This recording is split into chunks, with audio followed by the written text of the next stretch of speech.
Como criar uma história de altíssima retenção. É exatamente isso que você vai aprender neste vídeo aqui. Como você deve saber, nós estamos vivendo uma fase estranha no mundo. Ou seja, nós estamos com excesso de conteúdo. Sim, todo dia somos bombardeados por conteúdo em todas as nossas redes sociais. Conteúdos esses, em muitos casos, vazios, conteúdos rasos, que infelizmente não aprofundam em nada. Nós somos bombardeados por dopamina barata, por conteúdo raso em todo lugar que nós vamos. E o nosso cérebro acostumou com esses múltiplos estímulos. Ou seja, nós estamos perdendo a nossa capacidade de contemplar. Isso não está sendo bom para nós como público, afinal, nós estamos perdendo a paciência, mas isso também não é bom para nós desenvolvedores de histórias, nós desenvolvedores de narrativa. Por quê? Porque nunca o público foi tão impaciente. E nós temos que entender e jogar o jogo atual. Nós temos que desenvolver nossas narrativas pensando em uma audiência com o baixo nível de foco. Ou seja, temos que ser mais estratégicos quando estamos desenvolvendo narrativas. Então, nesse vídeo aqui, nós vamos trazer técnicas avançadas para alta retenção da narrativa, tá? E para que possamos entender quais são essas técnicas, eu preciso primeiro contar uma história. Eu quero falar para você a história do Léo. Quem que é Léo? Léo é um rapaz, um adolescente que está no ensino médio e que ele nunca foi muito popular. O Léo, ele sofre bullying. Ele é sempre bullyingado. Ele não consegue ter amigos. Na sua escola, as pessoas o constrangem, os populares da escola estão sempre fazendo ele se sentir mal. E a ponto de Léo até mesmo querer sair da escola que estudou a vida inteira. Então ele pede para que seu pai o mude de escola, fala: pai, eu não aguento mais, as pessoas me perseguem, já tentei de tudo, já tentei ser legal, já tentei revidar, já tentei fingir que não me importo, e eu tô sempre nessa situação, eu não gosto dessas pessoas, eu quero sair da escola. Então o Léo se muda para a escola, e o Léo ele fica mais esperançoso, afinal, agora ele vai sair dessa turma que o sempre perseguiu. Então nessa nova escola, Léo passa rigorosamente pelos mesmos problemas, só que dessa vez com uma turma nova. Mas afinal, o que Léo está fazendo de errado? Quando você olha para o Léo, ele não é um cara diferente, ele nem é feio assim, aquela coisa, né, que as pessoas julgam muito pela aparência, mas o Léo não é exatamente feio. Ah, será que é porque o Léo está acima do peso?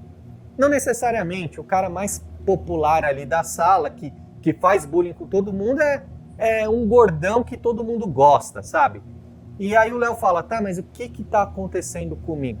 Porque aonde quer que eu vá, eu sempre sou desprezado, humilhado, e mesmo que se mude de escola.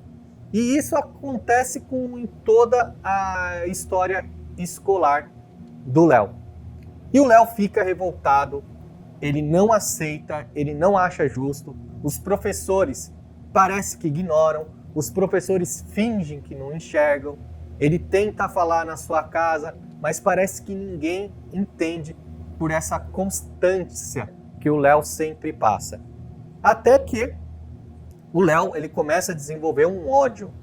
E ele vai para fóruns de internet, onde é o único lugar que ele é de alguma maneira aceito. O Léo ele consegue compartilhar com pessoas que passam pela mesma situação. É quando o Léo começa a desenvolver pensamentos mais escuros. Talvez chegue a hora de eu simplesmente pegar uma arma, matar os bullies e depois me matar. E o Léo começa a ter esse tipo de pensamento escuro. E ele vai se afundando cada vez mais nessas comunidades, nesses fóruns onde falam de vingança acima de tudo. Então, nesse sentido, o Léo começa a desenvolver esse lado mais perverso. No entanto, o Léo termina a escola e ele ingressa num curso pré-vestibular. E a coisa ali é diferente. Pela primeira vez, as pessoas não estão bulinando ele. Pelo contrário, o fato do Léo ser um cara estudioso dá até um certo respeito social. Afinal, agora ele está num curso pré-vestibular. E no curso pré-vestibular, as pessoas estão focadas em passar em faculdade.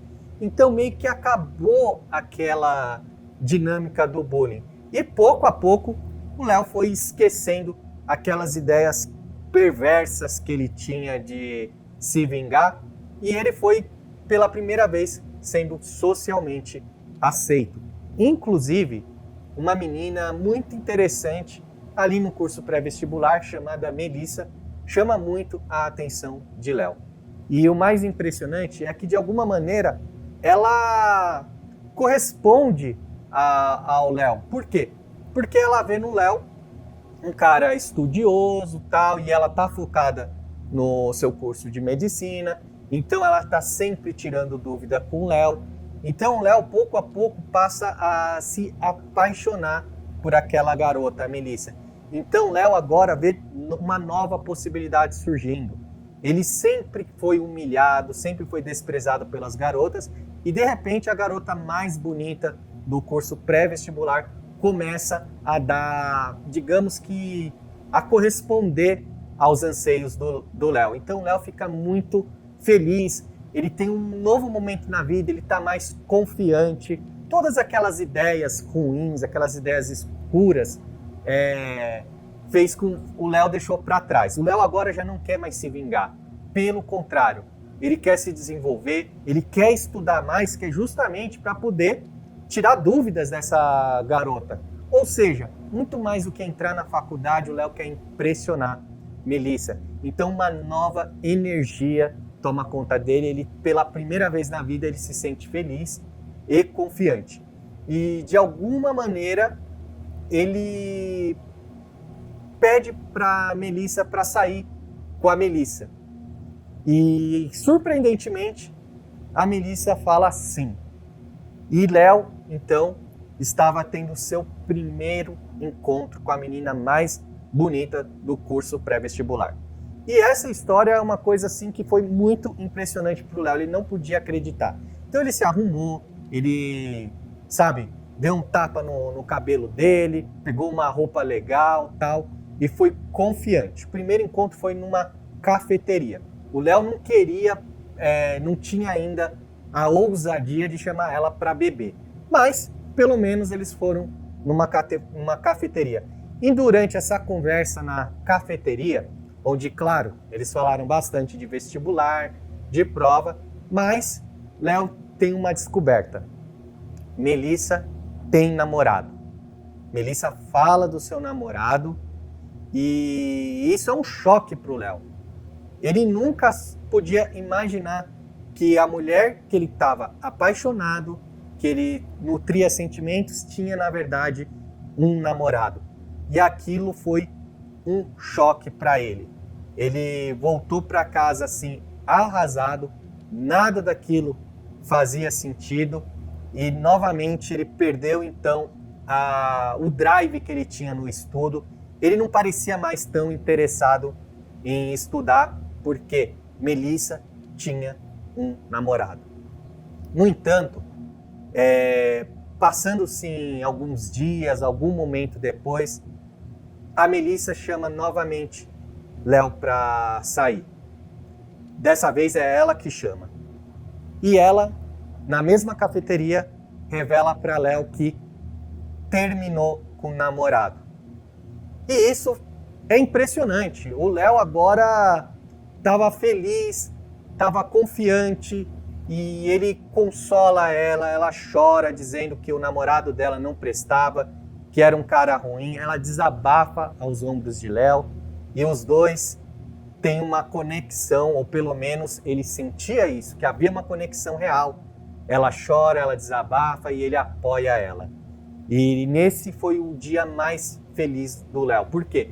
Porque agora ele estava confiante, ela não tinha mais namorado, ela confiava nele e ela ainda solicitava a ajuda dele para passar no vestibular, ou seja, ela confiava, ela chamava ele de inteligente, ela dizia que nunca tinha conhecido um cara tão inteligente quanto o Léo, e de repente o Léo estava muito feliz e confiante.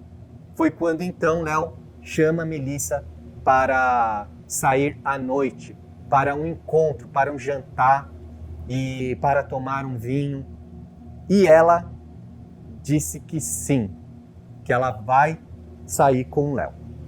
Então, este é o momento de maior felicidade da vida do Léo, pois agora ele não estava chamando ela para um café, eles realmente iriam ter um encontro. E esse encontro iria acontecer à noite, em um restaurante legal.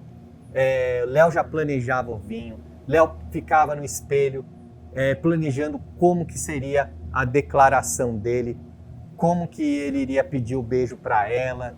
E aí ele comprou bala, ele comprou perfume, foi a primeira vez na vida que Léo usou perfume.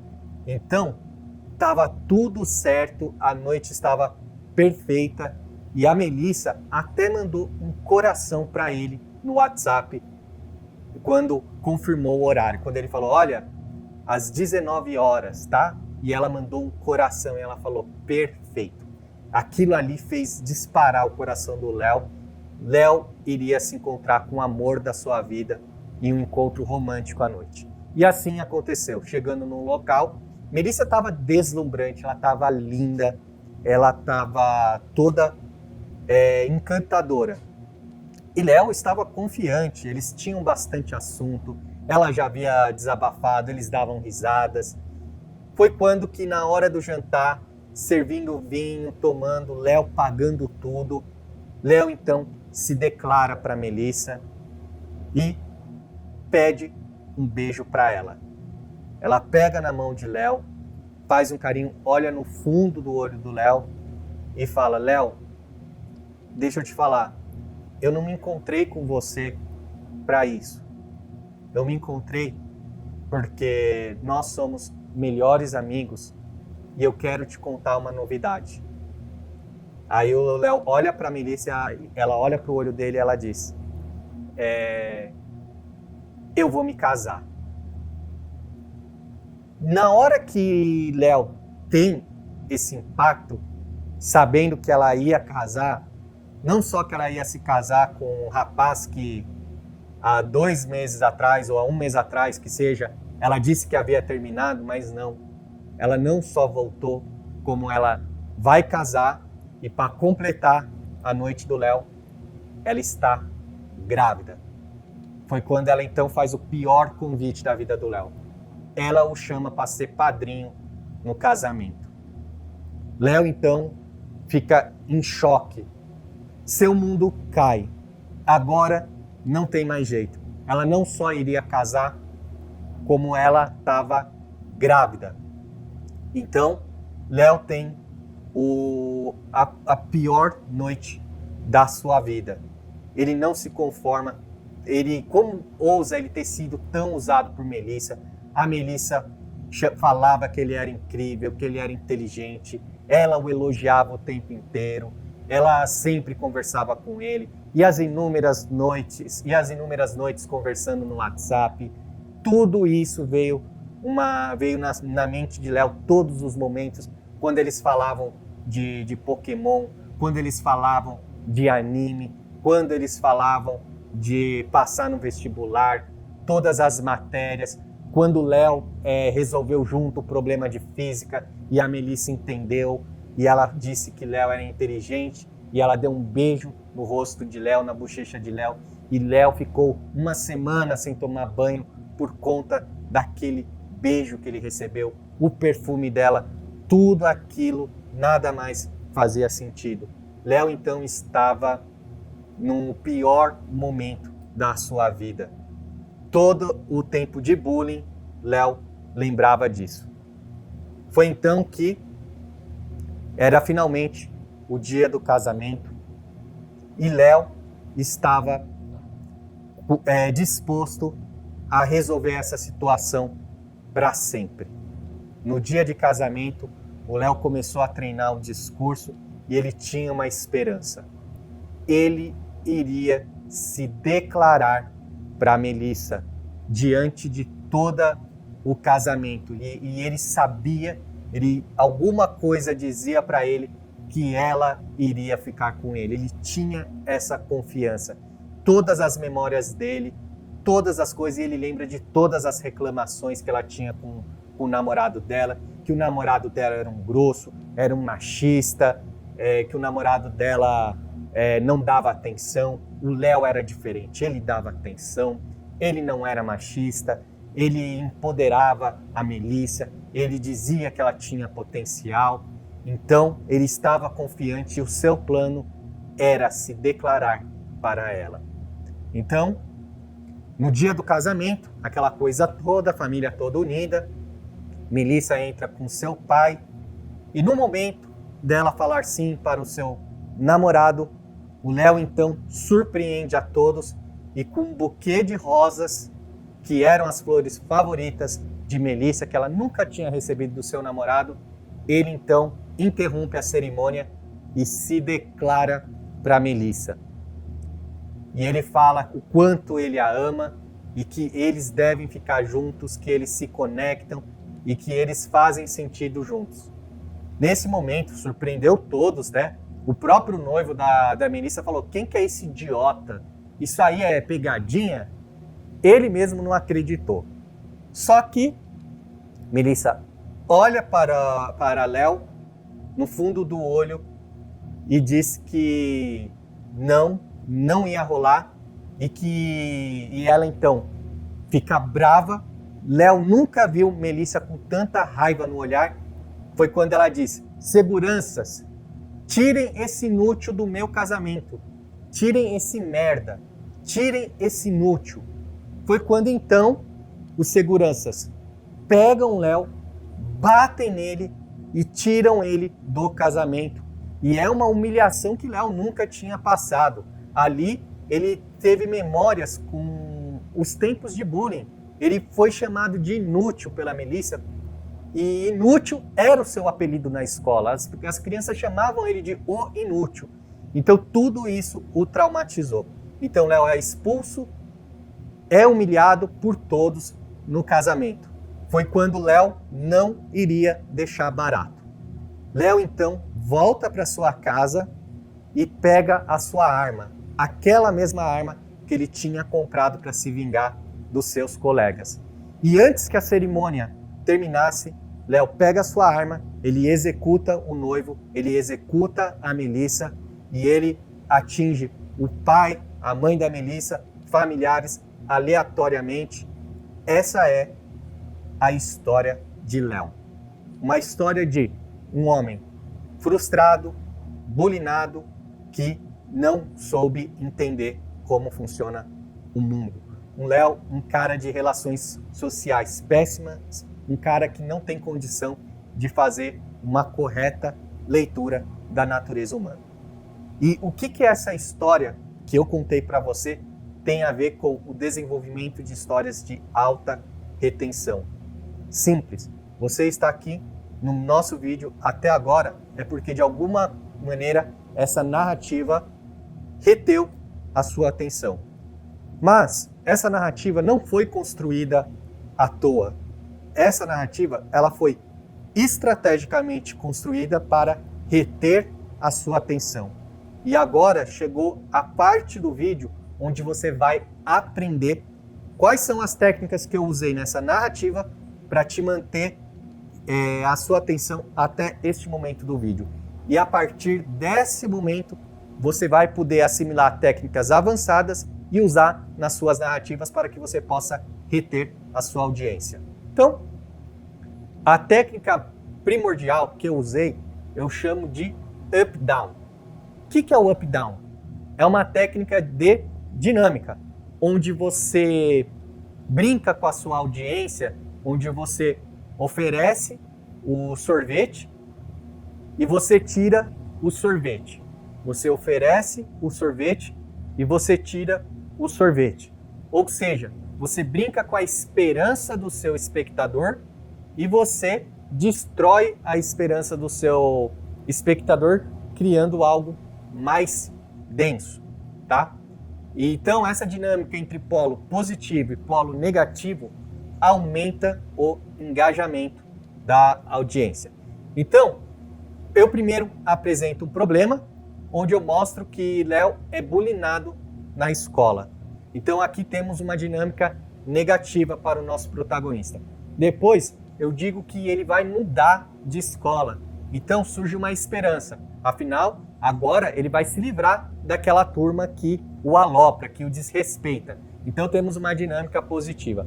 Porém, ele, ao estudar nessa nova escola, ele passa a sofrer dos mesmos problemas de rejeição. Ou seja, temos aqui uma dinâmica negativa, uma quebra da esperança. E aí, entramos fundo, onde mostramos que Léo, na verdade, compra uma arma, ele está pensando em se vingar. Então temos aqui uma coisa bem negativa. Só que quando ele começa a estudar num cursinho pré-vestibular, ele passa a ser aceito, ele passa a ser popular, as pessoas os respeitam, porque agora o fato do Léo ser inteligente, ser estudioso, não é mais motivo de rejeição. Pelo contrário, ele passa a ser admirado. Então aqui eu crio um polo extremamente positivo. Eu coloco, inclusive, que ele se apaixona por uma garota, a Melissa, e isso traz mais esperança para ele. Então, olha só a dinâmica da história. A gente começa com bullying, coloca para mudança de escola e dá esperança para o público, joga ele mais fundo ainda, que é quando ele começa a pensar na vingança, ele entra em fóruns, ele compra uma arma, ele vai se vingar. Só que ao invés da gente cumprir a expectativa do público e colocar ele para matar seus colegas, não. A gente coloca ele renascendo. Agora ele é aceito, agora a Melissa o aceita, dá atenção para ele então ganha confiança e a gente continua com essa up-down. Então a gente agora mostra que Melissa, na verdade, tem namorado e coloca ele down de novo. E aí a gente mostra que Melissa termina com o namorado, aceita ele para sair, então coloca ele up para cima de novo, que é quando ele vai conhecer a Melissa, que é quando ele vai sair com ela, que é quando ele tem um jantar romântico com ela, para aí ele descobrir que ela não só está grávida, quanto vai casar. Então a gente joga ele de novo no extremo baixo e por fim a gente dá uma esperança para ele quando ele compra a flor, quando ele relembra de todos os seus momentos, aí ele se declara para ela no casamento, a gente dá uma esperança para ele estar confiante de novo, para aí sim ela rejeitá-lo novamente, só que dessa vez humilhando, ele é humilhado publicamente no casamento, e aí chegamos à conclusão da nossa história, que é quando ele pega as armas e ele faz um massacre no casamento e depois ele se mata, concluindo a história de uma maneira bem negativa. Então, qual que é o grande segredo para criar histórias de retenção? É você trabalhar com a técnica up-down, ou seja, com a criação de dinâmicas positivas, onde você dá esperança para o seu herói, e dinâmicas negativas, onde você coloca no fundo do poço. E o segredo é que esse up-down seja cada vez mais extremos no polo. Ou seja, você começa com uma coisa ruim, ele é aloprado na escola. Aí você vai para uma coisa boa, ele sai dessa escola ruim, de pessoas ruins, aí então trazendo esperança e positividade para você afundar ele ainda mais. Ele é ainda mais humilhado nessa nova escola, ele entra em fóruns, ele decide, compra armas para se vingar, aí você dá uma inversão novamente na história, onde você coloca ele como um cara poderoso, um cara que é aceito ali no cursinho pré-vestibular, as pessoas o respeitam, ou seja, pela primeira vez ele é aceito, ele se apaixona por uma menina, positivo, descobre que a menina tem namorado, negativo, a menina termina com um namorado que é positivo, ela aceita o encontro romântico com ele, que é mais positivo ainda, aí ele descobre que ela está grávida e que ela vai casar, então mais negativo ainda, e aí você constrói uma esperança lá na igreja de que ela vai aceitar ficar com ele, que isso aí é positivo, e por fim a gente tem um ponto mais negativo extremo, que ele é humilhado no casamento. E aí a gente conclui a história de maneira extremamente negativa, que é quando ele mata todo mundo. E pode ser que esse final nem seja tão negativo, porque de certa maneira, apesar da natureza cruel desse final, de certa maneira ele agora nunca mais será humilhado. Então, a história, no fim das contas, encerra o ciclo de humilhação e rejeição. Ou seja, você tem uma história densa, uma história pesada, mas que é uma história engajante. Então, a técnica do up-down, ela deve ser aplicada na sua narrativa. E para que você faça isso de maneira prática e técnica, é muito simples. Você precisa, em primeiro lugar, definir qual que é o desejo do seu protagonista, tá? O que o seu protagonista está buscando? No caso do Léo, primeiro ele busca aceitação social e depois ele busca um relacionamento com a Melissa, tá? Então o primeiro objetivo é a aceitação social. Na hora que ele consegue essa aceitação social ali no vestibular, o objetivo dele evolui para conquistar Melissa. Ou seja, nós temos então dois objetivos aqui e nós criamos a dinâmica do up-down justamente fazendo com que ele fique mais afastado do objetivo e ora mais próximo do objetivo. Então, isso é o design intencional de storytelling. Então, sempre que você escrever uma narrativa, você precisa criar essa dinâmica onde o seu personagem está mais afastado do objetivo dele e o seu personagem está mais próximo do objetivo dele. Está mais afastado do objetivo dele e está mais próximo do objetivo dele, tá? Então esse é a dinâmica up-down que vai mudar o potencial das suas histórias. Então, essa foi a aula de hoje, onde você aprendeu a criar uma história com maior potencial de retenção através da técnica up-down. Tamo junto, valeu, obrigado, falou, tchau!